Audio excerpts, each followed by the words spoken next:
E aí, pessoal, como é que vocês estão? Espero que estejam bem, aproveitando nosso curso, as aulas. E para quem não me conhece, eu sou Emanuel Bonfim, diretor financeiro da Liga Acadêmica Morfofuncional do SESMAC, a LANC, e gostaria de agradecer em nome de todos os diretores da Liga pela presença de cada um de vocês, pela sua atenção, pelo seu tempo. Agradecer também aos professores que estão voluntariamente compartilhando o seu conhecimento. E a aula a seguir é de nada mais e nada menos do que o nosso professor André Falcão. Ele que tem doutorado em nefrologia na Universidade de São Paulo, já foi reitor da Universidade Estadual de Ciências da Saúde de Alagoas de 2005 a 2009. Ele atualmente é coordenador do curso de medicina do SESMAC e tem experiência na área de medicina com ênfase em nefrologia, atuando principalmente nos seguintes temas: insuficiência renal crônica, violência, epidemiologia, hemodiálise e hiperparatireoidismo secundário. A aula que ele vai ministrar fala sobre crosstalk, que é a integração dos rins com os diversos órgãos e sistemas. Espero que vocês façam bom proveito da aula, dessa e das demais, e novamente agradeço a participação de todos. Muito obrigado. Olá, eu sou André Falcão, coordenador do curso de medicina do SESMAC, e estou muito contente, muito honrado de ter sido convidado a participar do evento da Liga Morfofuncional do SESMAC, que é uma liga bastante atuante dentro do curso. E nós vamos hoje falar sobre um assunto bastante importante, que é interessante, porque faz uma conexão muito grande entre as estruturas e a função, ou seja, tem tudo a ver com o saber da Liga Acadêmica Morfofuncional. Então, o assunto é o crosstalk da célula aos órgãos, um assunto bastante importante, porque a gente sabe que existe sempre uma comunicação para que as ações sejam efetivadas, células, tecidos e órgãos. A essa comunicação se chama crosstalk, porque é um assunto que fora da medicina é conhecido porque é um barulho de fundo, é uma comunicação não prevista ou não pensada. Em medicina, significa que existem mediadores, existem formas dos órgãos, tecidos e células se comunicarem. As funções celulares, elas são bastante ricas e diferenciadas, onde existem várias vias, como a ACT, o PDGF, o RAS, a via do VGF. Nós temos muitas vias bastante conhecidas, a Winit, via da apoptose, de forma que essas vias elas são importantes para que as células possam proliferar, diferenciar, migrar, manter, enfim, o seu estado funcional. Mas existe também a comunicação célula-célula, e a gente sabe que, por exemplo, a comunicação célula-célula é feita, por exemplo, com as moléculas de adesão. Aqui a gente tem uma forma bem clássica de entender a importância dessas moléculas de adesão, que é a migração dos leucócitos para os tecidos para fazer a sua ação principal, que é a fagocitose.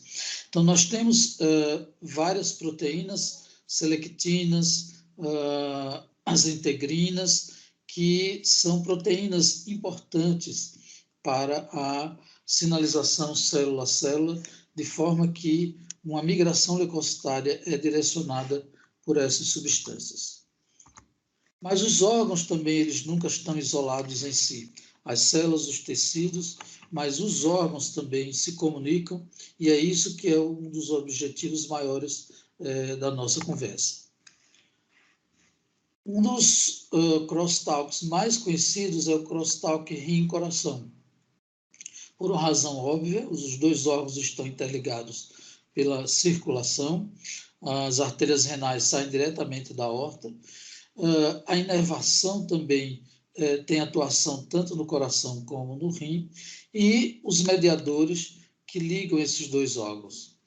Um dos mediadores, o sistema renina-angiotensina-aldosterona, é um dos mais conhecidos e lembrados, mas a gente também tem um sistema cardíaco, são chamados hormônios natriuréticos, que a gente vai conhecer um pouquinho mais, mas essa inter-relação rim e coração, os mecanismos mais importantes são os mecanismos físicos, ligados à própria física da circulação do coração e a circulação sistêmica.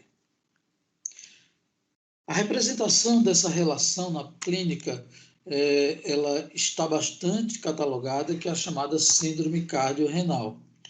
A síndrome cardiorrenal é uma relação bidirecional entre rim e coração muito complexa, com alguns mecanismos bem conhecidos e outros ainda não totalmente conhecidos. A disfunção renal associada à insuficiência cardíaca é semelhante ao padrão de doenças renais primárias e agudas, ou seja, pelo déficit de perfusão. A síndrome cardiorrenal tipo 1 e tipo 2 não produzem apenas alterações funcionais no rim, como diminuição da taxa de filtração glomerular, mas também outros efeitos, como a produção da eritropoetina reduzida, alterações do metabolismo cálcio e fósforo, inflamação crônica e o déficit de vitamina D, por exemplo. Do ponto de vista clínico, a síndrome cardiorrenal é dividida em 5 tipos. O tipo 1 é quando há uma falência aguda do coração, repercutindo sobre as funções renais. E essa, efetivamente, o mecanismo hemodinâmico é um dos mais importantes, como a gente vai ver. A síndrome cardiorrenal tipo 2 é uma falência crônica, uma insuficiência cardíaca crônica, produzindo adaptações e repercussões sobre as funções renais. A síndrome cardiorrenal tipo 3 é quando o rim falha agudamente e essa falha renal vai produzir alterações sobre o sistema cardiovascular e o coração também. A síndrome cardiorrenal tipo 4 é uma falência renal crônica, causando alterações bastante complexas que a gente vai mais adiante entender, que estão muito ligados ao equilíbrio do cálcio e fósforo. E a síndrome cardiorrenal tipo 5, onde existem doenças que podem acometer os dois órgãos simultaneamente, como, por exemplo, o lúpus eritematoso sistêmico, a amiloidose, entre outras. Então, nós temos algumas características dessa síndrome cardiorrenal.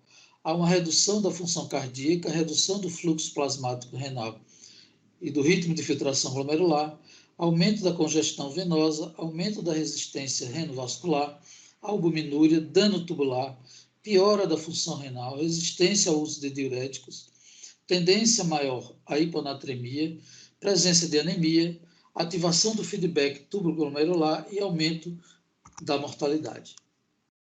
A síndrome cardiorrenal existem vários mecanismos diferentes, a gente vai entender que a síndrome cardiorrenal tipo 1, naquela que o coração falha agudamente, seja por um infarto, seja por uma arritmia ou outros fatores mecânicos, que levam então a mecanismos hemodinamicamente mediados, levando então uma ativação simpática, uma redução do fluxo plasmático renal, mas nós temos também fatores exógenos contribuindo, como o uso de contrastes, o excesso ou doses excessivas de bloqueadores de enzima conversão, diuréticos, entre outros.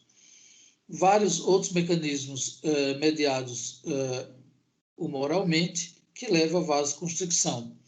E algumas citocinas são estimuladas que levam, então, uma lesão imunomediada, favorecendo, então, a apoptose e a necrose de células tubulares renais. A síndrome cardiorrenal tipo 3, aquela em que o rim falha agudamente, também vai levar repercussão sobre o coração por mecanismos principalmente hemodinâmicos, nos quais há uma retenção de sódio e água, expansão do volume extracelular e aí aumentando muito a pré-carga. Mas nós temos também a ativação do sistema renina-angiotensina, levando à vasoconstricção por mecanismos hormonais e neurohormonais. A retenção de substâncias nitrogenadas possui efeitos tóxicos sobre vários sistemas, mas sobre cardiomiócitos também. E mecanismos imunomediados que a produção de citocinas vai favorecer, então, a apoptose e a necrose também de células cardíacas. Nós temos, então, no dia a dia, os componentes vasoconstrictores do sistema renina-angiotensina, quando a angiotensina 1, sob efeito da enzima conversora 1, chega à via final de produção da angiotensina 2, com os efeitos de vasoconstricção, disfunção endotelial, proliferação e hipertrofia, fibrose, aterosclerose, morte celular e um efeito até arritmogênico. Mas uma parte da angiotensina produzida, estimulada, ela vai sofrer ação da enzima conversora 2, que gera, então, um peptídeo 1,7-angiotensina, que tem efeitos contrários à da angiotensina 2, que produz, então, vasodilatação, diminuindo a proliferação, diminuindo a hipertrofia, a fibrose, a trombose e também diminuindo o efeito arritmogênico. Ou seja, no dia a dia, nós temos sempre sistemas contrabalanceadores para evitar que aquele sistema principal produza exageradamente as suas vias finais de ação. Um dos mecanismos também, além do sistema renina-angiotensina-aldosterona, de ligação entre o rim e o coração e o rim, são os chamados peptídeos natriuréticos. São vários. Nós temos o peptídeo natriurético atrial, peptídeo natriurético cerebral, peptídeo natriurético P, enfim, e outros. O peptídeo natriurético atrial e o peptídeo cerebral são produzidos, o primeiro principalmente por células diferenciadas do átrio e o BNP por células diferenciadas do ventrículo. E também uma parte por células do cérebro também, mas a produção maior é pelo ventrículo. Nós temos ações muito ligadas ao aumento da secreção do peptídeo natriurético atrial, cujo estímulo é a distensão da parede do átrio. Esses peptídeos vão agir produzindo na circulação sistêmica uma tendência à vasodilatação e no rim a natriurese. O peptídeo natriurético cerebral produzido no ventrículo, ele antagoniza as ações da angiotensina, produzindo então uma melhora do remodelamento cardíaco e uma proteção contra a hipertrofia. E esse peptídeo C é um peptídeo cuja ação ela é bastante interessante, porque ele é quem regula o crescimento longitudinal dos ossos, para que o crescimento do corpo seja harmônico como um todo e haja um crescimento longitudinal do corpo humano. De forma que a gente tem, por exemplo, um risco de morte na insuficiência cardíaca. Quando a gente tem uma alteração funcional renal leve, a gente tem um odds ratio de 1,5 de chances. Quando a gente tem uma alteração de moderada severa, a gente tem uma alteração de 2,3 vezes. E quando a gente não tem alteração renal, a gente tem aquela mortalidade esperada. Ou seja, ter alteração renal implica muito na mortalidade cardiovascular.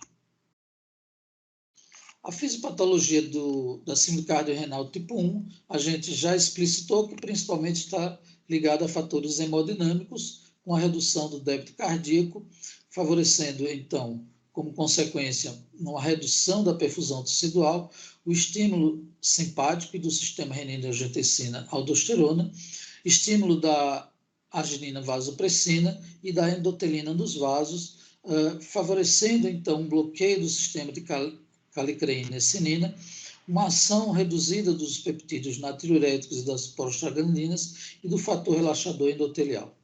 Isso tudo leva, então, uma hipoperfusão tecidual. E aí a gente vai ter sobre o rim uma vasoconstricção, uma redução da perfusão, da pressão de perfusão, favorecendo, então, a insuficiência renal aguda de forma como consequente dessas alterações hemodinâmicas. Então, a insuficiência cardiorrenal tipo 1, a síndrome cardiorrenal tipo 1, melhor dizendo, ela tem esses mecanismos ligados hemodinamicamente, como a gente falou, mas existem fatores exógenos, como os contrastes, o excesso, não em doses normais, mas o excesso de bloqueadores da enzima conversão, excesso de diuréticos, levando à vasoconstricção, piora da vasoconstricção, piora da toxicidade. E, em contrarresposta, existe uma ativação simpática intensa. Nós temos também uma via hormonalmente mediada, como, por exemplo, a secreção dos peptídeos natriuréticos, que a gente já falou. A sinalização hormonal também vai favorecer a ativação daqueles sinalizações intracelulares, levando à ativação monocítica, com a produção maior de citocinas, o que faz com que haja uma predisposição, então, à lesão renal. Exemplificando do ponto de vista clínico, por exemplo, a insuficiência cardíaca aguda, a gente vê a diferença grande quando você tem a presença dessa síndrome cardiorrenal tipo 1, a mortalidade é muito, mas muito maior do que aqueles pacientes que não desenvolvem a síndrome cardiorrenal tipo 1. E temos também fatores predisponentes, como diabetes, hipertensão, a caquexia, presença de obesidade, os distúrbios minerais e ósseos, a presença de substâncias urêmicas, enfim. A gente tem esses fatores e outros ligados à predisposição do desenvolvimento da síndrome cardiorrenal. Raciocinando agora um pouco em cima da síndrome cardiorrenal tipo 3, aquela em que a insuficiência renal aguda vai ser o fator iniciador de todos os distúrbios sobre o coração, que é a síndrome cardiorrenal. A gente tem a sobrecarga de volume, que a gente já viu, mas a gente também tem fatores como aumento do TNF-alfa, aumento do sequestro de neutrófilos e a tendência maior à apoptose. Mas o rim também vai produzir alterações cerebrais, alterações pulmonares no trato gastrointestinal e do sistema hepático. Mas na síndrome cardiorrenal a gente tem fatores hemodinâmicos e outros fatores hormonais e fatores também inflamatórios. Agora, uma parte muito interessante é o crosstalk rim-osso. A gente tem uma infinidade de vias para integrar o rim com o osso. Nós temos o PTH, a vitamina D, a presença maior ou menor de acidose e um grupo de moléculas há uma década mais ou menos descobertas, que são as fosfatoninas. Um representante clássico dessa ligação rim-osso é o quadro do hiperparatireoidismo secundário. Esse hiperparatireoidismo secundário se desenvolve nos pacientes que têm insuficiência renal crônica. A gente sabe que a insuficiência renal crônica vai diminuir a produção de vitamina D, o aumento da retenção de fósforo, consequentemente a vitamina D vai reduzir a absorção intestinal de cálcio, estimulando a paratireoide a aumentar a sua produção de paratormônio. O paratormônio elevado, então, vai favorecer a reabsorção de cálcio e fósforo do osso, piorando mais essa hiperfosfatemia. A hiperfosfatemia vai ser um estímulo potente para as fosfatoninas, particularmente o FGF23, que vai ser progressivamente estimulado, porque o rim falho, a fosfatonina não vai agir e vai continuar, então, o estímulo para a sua produção. Produzindo, então, a toxicidade sistêmica cardíaca, contribuindo para o aumento da morbidade e mortalidade e a calcificação dos tecidos moles, como a gente vai ver. Então, essa doença óssea presente no hiperparatireoidismo secundário da insuficiência renal crônica, do ponto de vista anatomopatológico, é chamada osteite fibrosa, mas o paciente tem uma desmineralização óssea, cursa com dor óssea frequente e uma tendência maior a fraturas. A vitamina D é um elo importante do crosstalk rim-osso, que na realidade é crosstalk rim-paratireoide-osso. A vitamina D é uma substância que, na realidade, é um hormônio, é uma vitamina que, na realidade, tem funções hormonais. Ela é depositada na pele sob a forma de precursores, sob a ação dos raios ultravioletas. Esses precursores são clivados, caem na corrente sanguínea sob a forma da 25 vitamina D. No fígado, ela vai sofrer, na realidade, a primeira hidroxilação, transformando-se em calcidiol ou a 25-hidroxivitamina D. Essa 25-hidroxivitamina D no rim, sob a ação de uma enzima, que é uma alfa-hidroxilase, vai ser transformada na 1,25 de hidroxivitamina D3 ou calcitriol, que é a forma mais ativa da vitamina D, levando então ao aumento da reabsorção intestinal de cálcio, aumento da mineralização óssea, diferenciação das células imunes e no microambiente inibindo a proliferação, a diferenciação e a angiogênese. Então, esse é o papel da vitamina D. E na insuficiência renal crônica, então, vai ficar fácil de entender que não vai haver a produção da 1,25, vai, como consequência, ter uma tendência à hipocalcemia e, consequentemente, estimular a glândula paratireoide.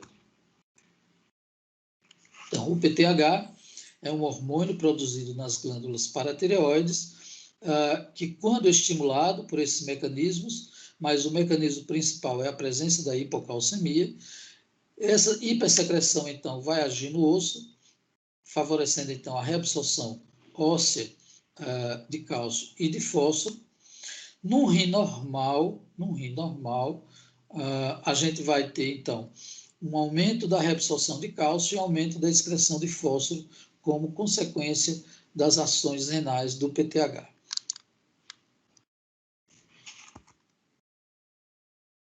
Então, no metabolismo mineral ósseo normal, a gente tem um perfeito equilíbrio entre um cálcio sanguíneo normal, que produz uma quantidade de PTH normal, né?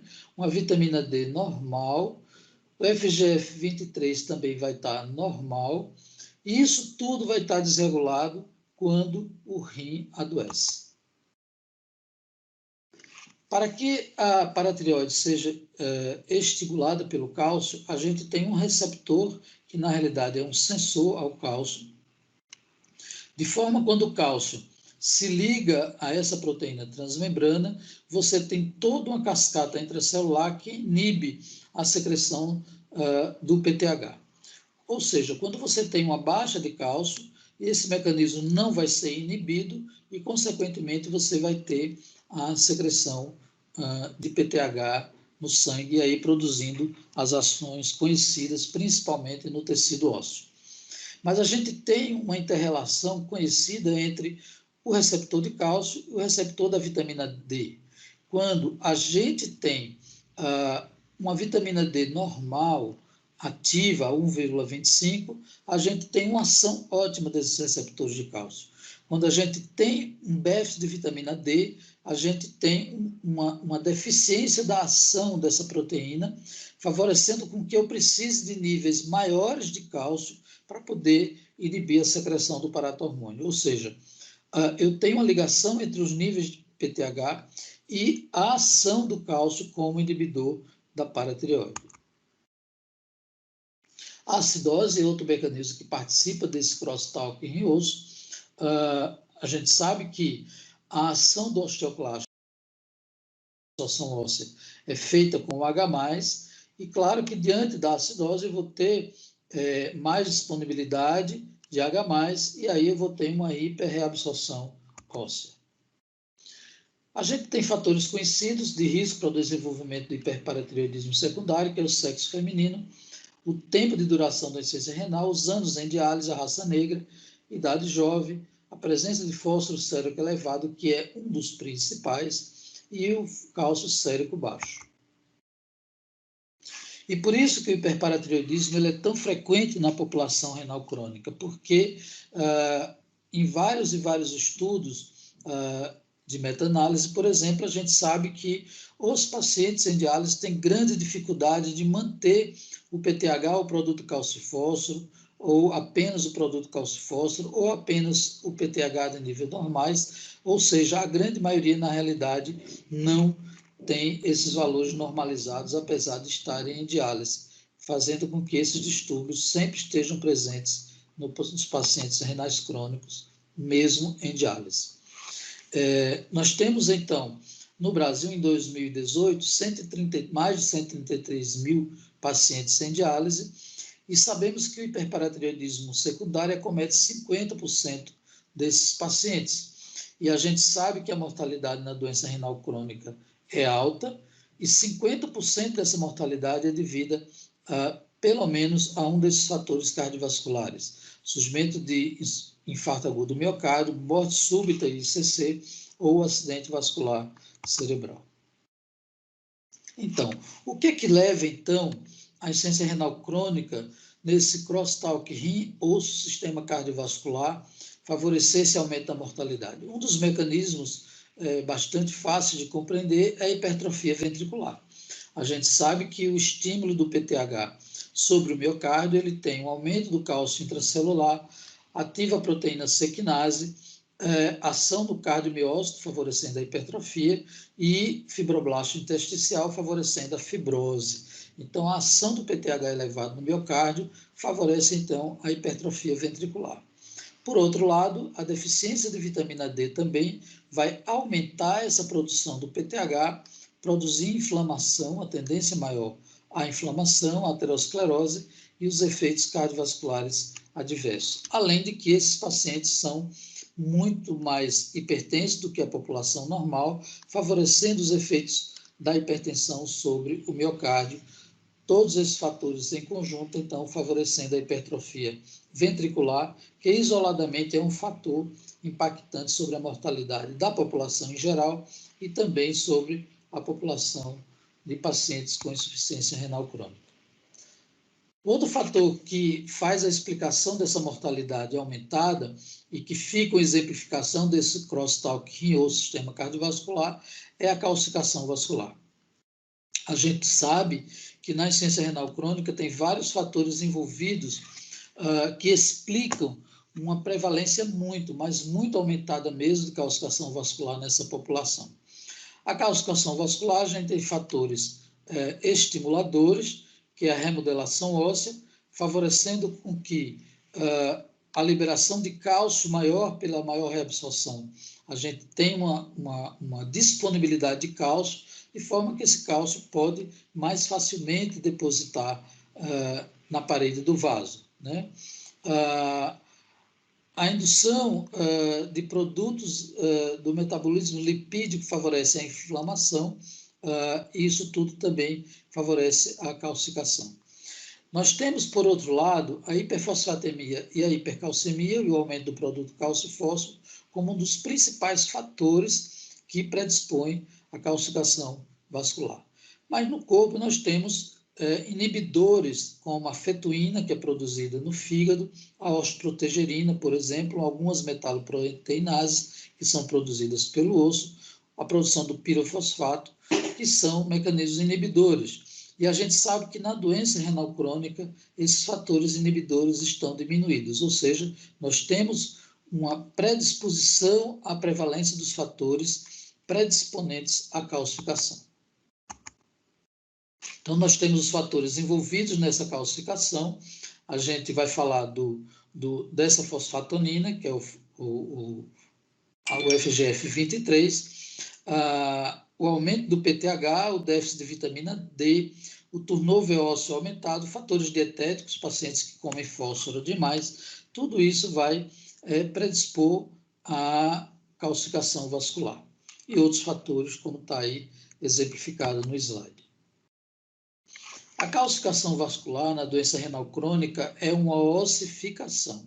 Isso já foi descrito por Vichel há mais de um século atrás. Então, a gente sabe que no vaso nós temos aquela calcificação da íntima, que está muito ligado à síndrome metabólica e aos mecanismos envolvidos na aterogênese.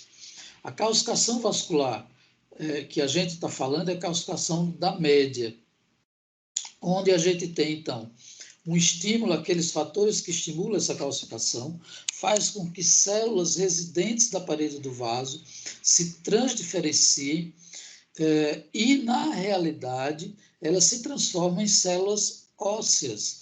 Elas fabricam matriz óssea e essa matriz óssea facilmente incorpora os minerais, como cálcio e fósforo, e aí predispondo, então, à calcificação vascular. Ou seja, Vichel já tinha, mesmo sem conhecimento da anatomia patológica desses fatores, que, na realidade, o que está acontecendo é uma ossificação da parede dos vasos, ou seja, os vasos se tornam muito endurecidos, com toda a repercussão sobre pressão arterial e sobre perfusão de uma forma geral.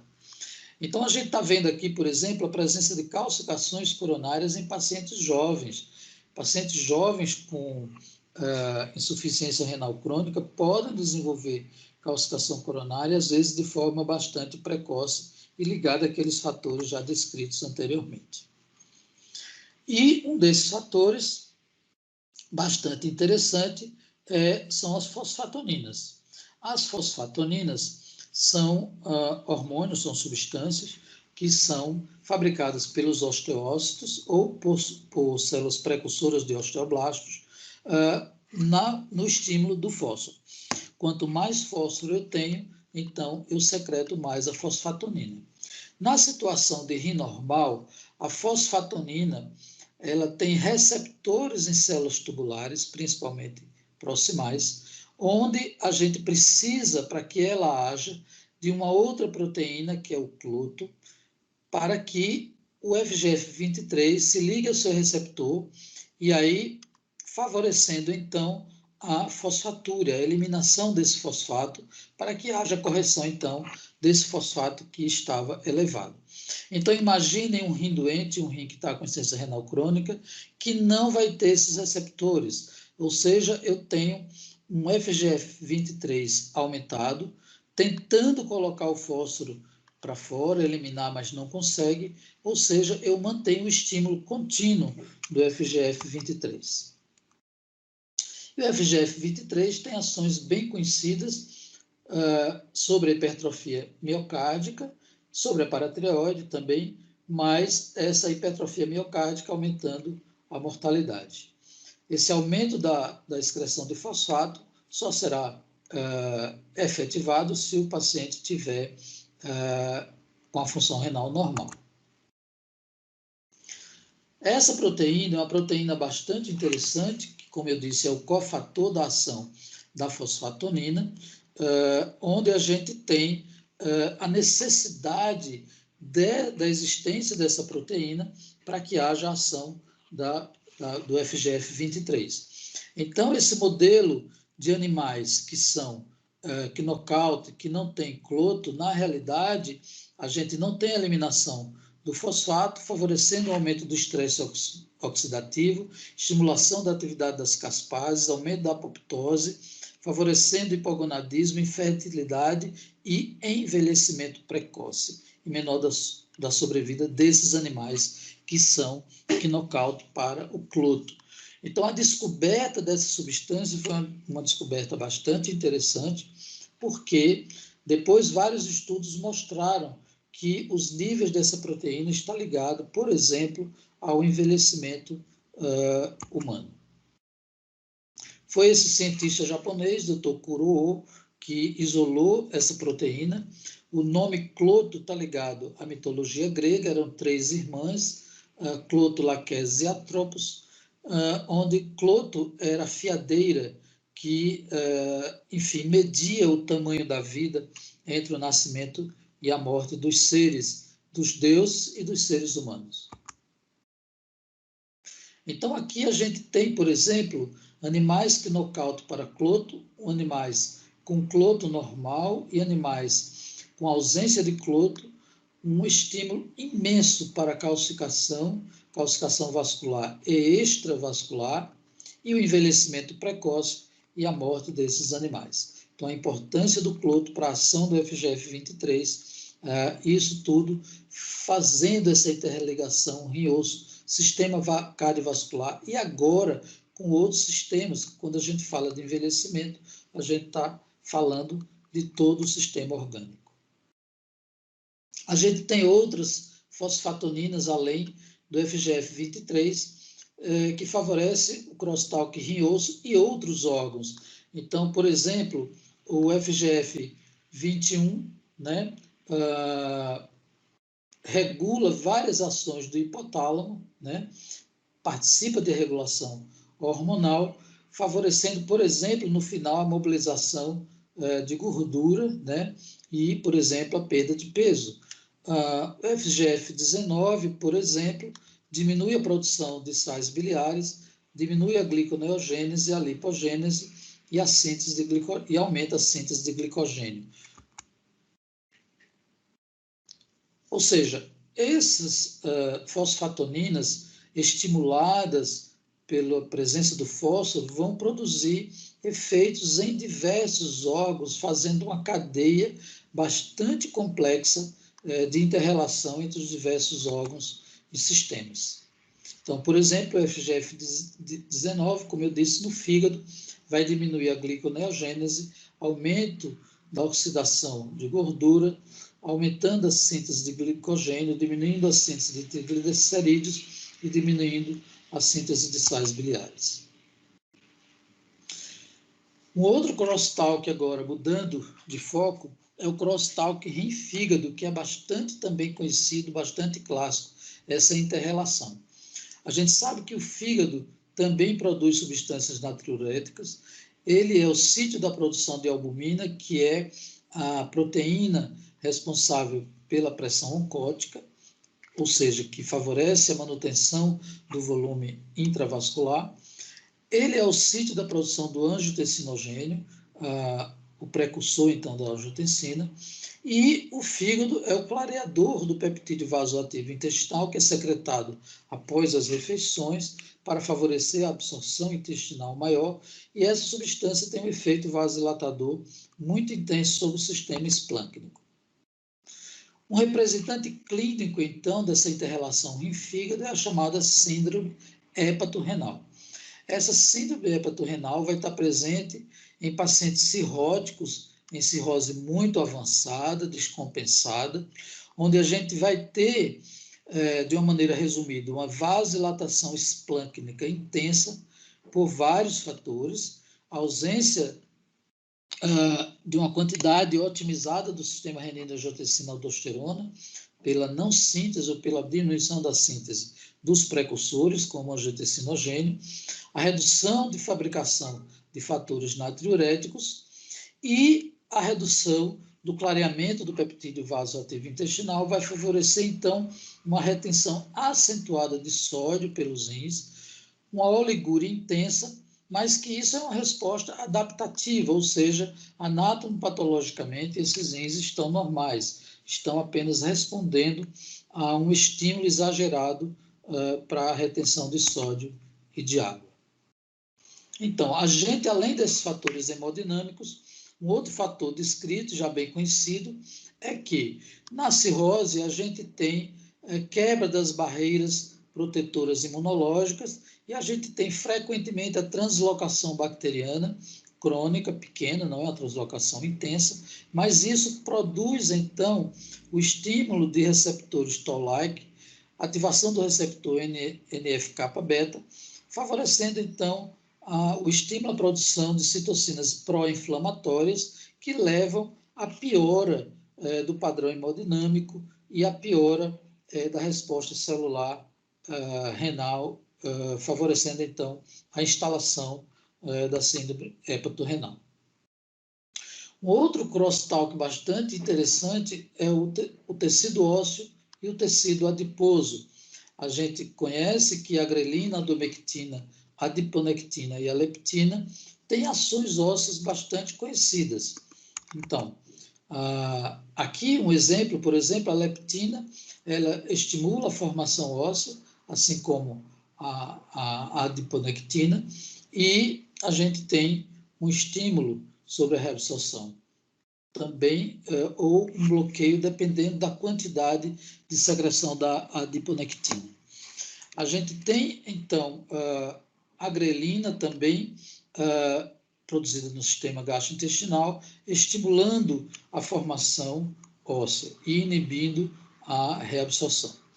Então, de forma que esses peptídeos que estão ligados à saciedade, eles são estimuladores de um balanço ósseo melhor.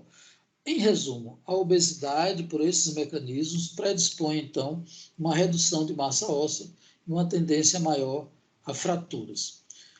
Uma outra, então, relação, por exemplo, é a esteatose hepática, onde a gente tem a a diminuição da produção de fetuína, onde a gente tem uma diminuição da sensibilidade à glicose e até a tendência à calcificação, como a gente viu anteriormente. Bem, então, portanto, a gente tem um link bastante complexo, por exemplo, por que as estatinas elas são tão boas na medicina geral? Porque além de reduzir as placas, a ação dela nesses mecanismos dos metabolismos lipídicos, eles favorecem uma ótima regulação do sistema fosfatonina-cloto, ou seja, agem favoravelmente ao envelhecimento e agem em favorecimento também de uma melhor densidade mineral óssea. Uma outra aplicação prática desses crosstalks todos que a gente está falando, para a gente entender como é que o exercício resistivo, né, produz uma melhora da densidade mineral óssea.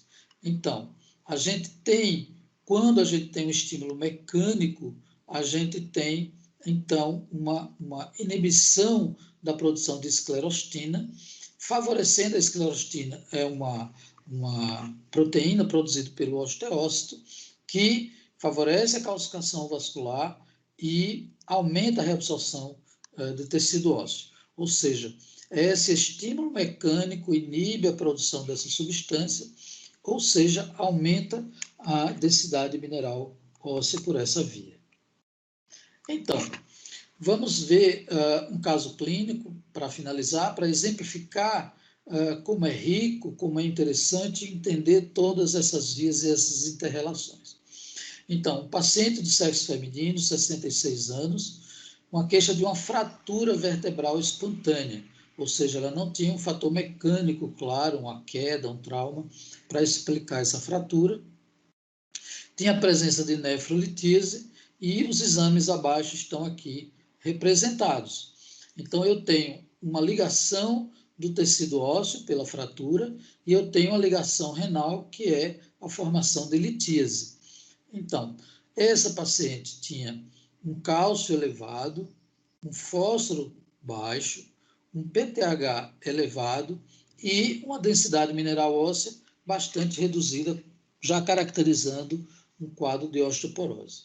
Então, qual a interrelação geral disso tudo?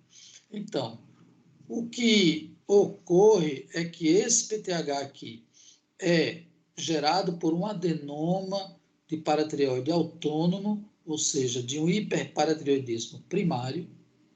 O rim, nesse caso, vai estar normal. Esse PTH, então, vai aumentar a reabsorção óssea, e aí a gente tem a osteoporose por aumento da reabsorção crônica de cálcio, explicando essa hipercalcemia. No rim, você vai ter a fosfatúria, né? Por isso que explica o fosfato baixo, e essa hipercalcemia crônica, então, vai explicar a nefrolitise. Então, a gente tem aí um caso clínico que é bastante, que não é tão raro, aliás, não é tão frequente, mas não é tão raro, representando uma interrelação que fica bem claro do crosstalk rim, paratireoide e osso. Então, eu espero que tenha sido, pelo menos, estimulante para que vocês estudem mais, entendam que os órgãos não existem de forma isolada e é interessante que estimule para que a gente goste um pouco e queira compreender todas essas complexidades. Muito obrigado.